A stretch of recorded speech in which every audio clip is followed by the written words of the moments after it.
Assalamualaikum warahmatullahi wabarakatuh. Nama saya Revaldi Yusuf Hendrianto dari kelas 11 IPA 4. Dan saya berasal dari kelompok 5 yang beranggotakan Putri Safitri, Ramdan Mediansyah, dan saya sendiri Revaldi Yusuf Hendrianto. Dan di poin kali ini saya ingin membahas tentang poin pertama, yaitu proses terjadinya minyak bumi dan komponen penyusun minyak bumi. Dan simak videonya berikut ini. Minyak bumi. Istilah minyak bumi berasal dari bahasa Latin yang artinya petroleum. Petrol yang artinya batuan, dan oleum yang artinya minyak. Nama ini diberikan kepada fosil hewan atau tumbuhan yang ditemukan pada kulit bumi baik berupa gas alam, batu bara, dan minyak bumi.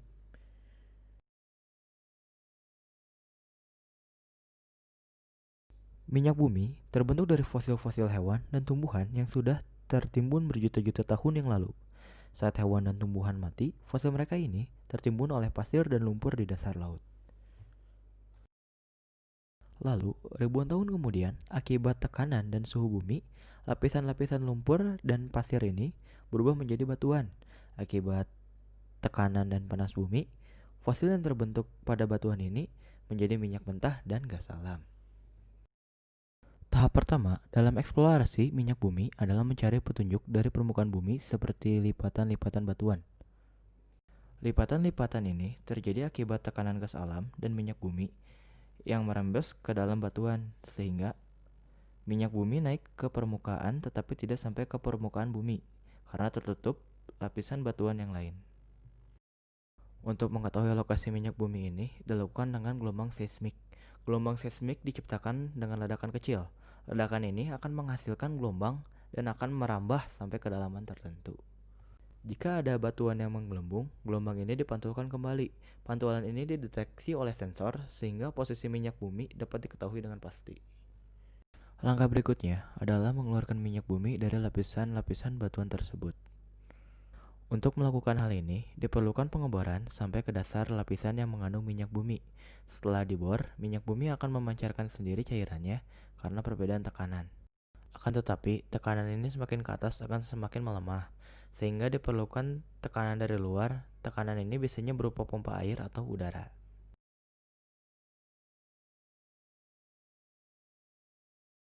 Minyak bumi hasil pertambangan yang belum diolah dinamakan minyak mentah atau crude oil. Minyak mentah memiliki campuran yang sangat kompleks, yaitu 50-95% merupakan hidrokarbon, yaitu seperti alkana, siklomatik, akromatik, dan mikro. Dan ada juga yang anorganik, yaitu belerang.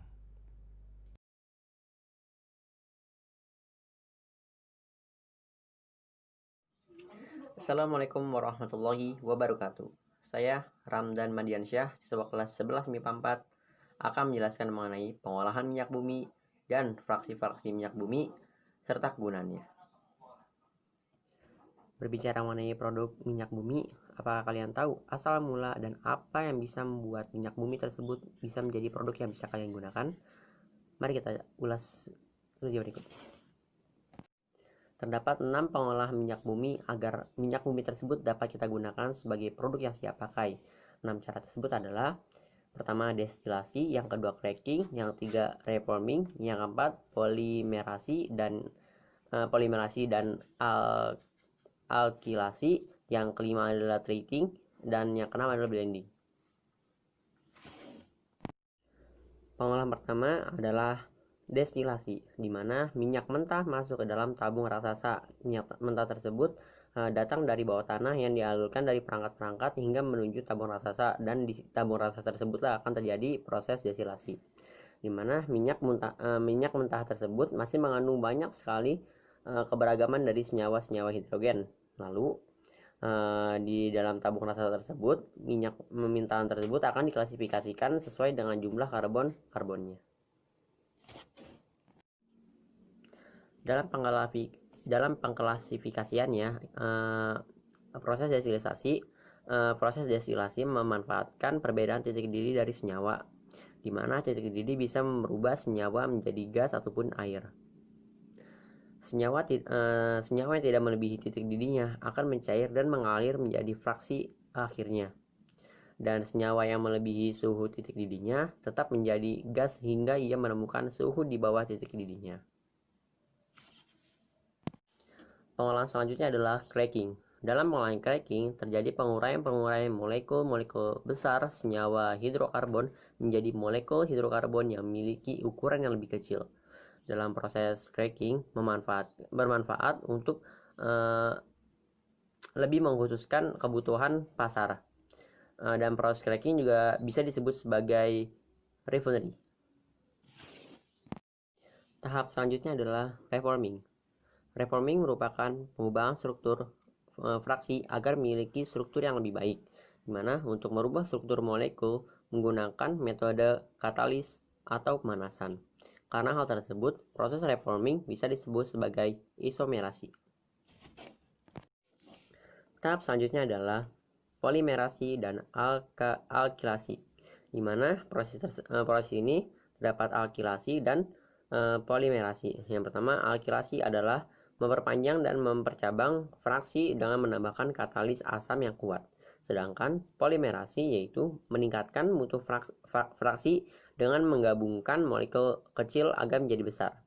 Dalam proses ini, alkilasi terlebih dahulu hingga dapat terbentuk molekul fraksi yang panjang dengan mutu yang lebih baik. Selanjutnya adalah treating, di mana treating adalah proses pemurnian fraksi melalui tahap eliminasi bahan-bahan yang mengotori yang dikarenakan proses pengolahan. Hal ini berguna untuk menjadikan standar kelayakan pada pasar penjualan. Proses yang terakhir adalah blending, di mana blending adalah proses peningkatan kualitas produk siap pakai dengan menambahkan bahan aktif ke fraksi.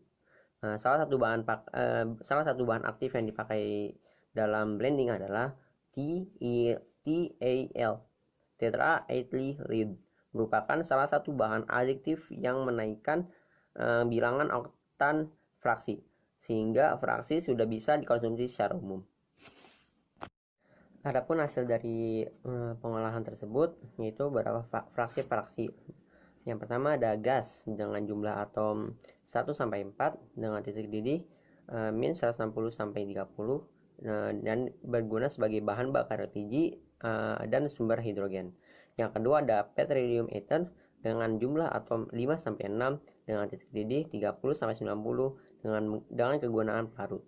Dan ada juga sebagai bensin dengan jumlah atom 5 sampai 12 dengan titik didih 70 sampai 140 yang berguna sebagai bahan bakar kendaraan. Dan ada nafta sebagai bensin berat, jumlah atomnya 6 sampai 12 dengan titik didih 140 sampai 180 yang berguna sebagai bahan pembuat plastik, karet sintetis, deterjen, obat, cat, serat sintetis, kosmetik, dan sebagai zat adiktif bensin. Dan ada juga sebagai minyak tanah, kerosin, dengan jumlah atom 9 sampai 14 dengan titik didih 180 sampai 250 yang berguna untuk bahan bakar kompor minyak. Dan ada juga aftur, aviation turbin, kosin, dengan jumlah kosin 9 sampai 14 dengan titik didih 180 sampai 250 yang berguna sebagai bahan bakar pesawat terbang. Dan ada juga sebagai solar dan minyak diesel dengan jumlah atom karbon 12 sampai 18 dengan titik didih 270 sampai 350 dengan yang berguna untuk bahan bakar diesel dan industri. Dan ada juga pelumas atau oli dengan jumlah karbon 18 sampai 22 dengan titik didih 350 ke atas dan berguna sebagai pelumas mesin. Dan ada sebagai parafin dengan jumlah atom karbon sebanyak 20 sampai 30 dengan titik didih 350 ke atas yang berguna sebagai lilin, korek api, pelapis kertas bungkus, dan semisal sepatu.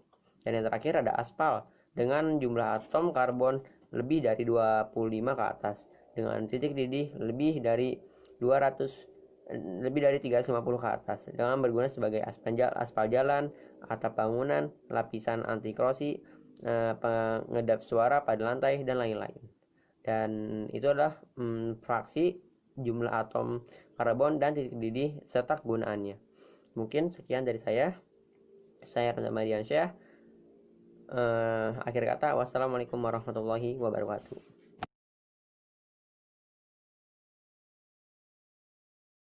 Assalamualaikum warahmatullahi wabarakatuh. Saya, Putri Safitri dari kelas 11 MIPA 4, akan memaparkan poin 4, yaitu dampak pembakaran bahan bakar untuk kesehatan dan lingkungan. Membakar bahan bakar fosil seperti bensin ataupun solar untuk keperluan energi seperti kendaraan menimbulkan dampak negatif. Karena pembakaran bahan bakar tersebut melepaskan partikel gas sulfur dioksida dan senyawa lainnya yang akan menimbulkan dampak negatif untuk manusia. Gangguan kesehatan pada manusia yang disebabkan akibat paparan dari pembakaran bahan bakar ini dimulai dari tingkat yang rendah sampai yang serius. Gangguan kesehatan pada tingkat rendah antara lain 1. Iritasi mata, hidung, mulut. 2. Penurunan stamina. 3. Pusing atau sakit kepala. Namun, jika terlalu sering terpapar, bukan tidak mungkin akan menimbulkan masalah yang lebih serius, seperti 1. Penyakit paru-paru, misalnya asma, penurunan fungsi paru-paru, pneumonia, atau bahkan kanker paru. 2. Penyakit kardiovaskuler seperti jantung ataupun stroke. 3. Leukemia. 4. Cacat bawaan lahir. 5. Kelainan sistem imun. 6. Bahkan kematian. Dampak pembakaran bahan bakar bukan pada kesehatan saja, akan tetapi kepada lingkungan juga.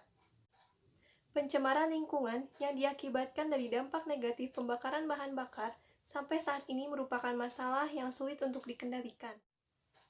Dampak negatif dari pembakaran bahan bakar untuk lingkungan antara lain 1. Timbulnya kabut asap. 2. Terjadinya hujan asam. Terjadinya pemanasan global.